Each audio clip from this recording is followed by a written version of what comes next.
बहुत समय पहले की बात है। एक गांव में ठाकुर साहब रहते थे। उनके घर में रामू नाम का नौकर था। रामू गरीब था, मगर ईमानदारी और वफादारी उसकी पहचान थी।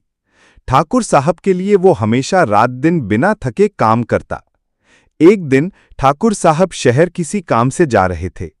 उन्होंने सोने के कुछ गहने और पैसे एक बक्से में रखकर रामू को सौंप दिए और बोले, रामू, इस बक्से की देखभाल तुम्हें करनी है।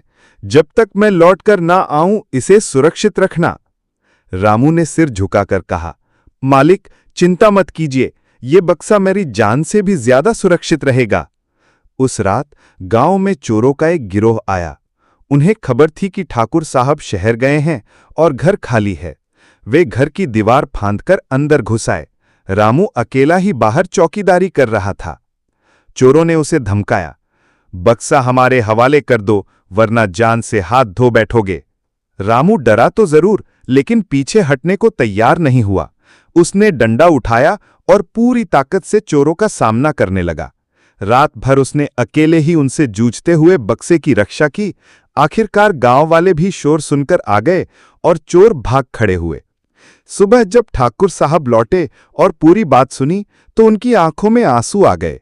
उन्होंने रामू से कहा, रामू, तुम सिर्फ मेरे नौकर नहीं, मेरे अपने जैसे हो। तुम्हारी ईमानदारी और बहादुरी पर मुझे गर्व है। उस दिन से ठाकुर साहब ने रामू को नौकर नहीं बल्कि परिवार का सदस्य मान लिया।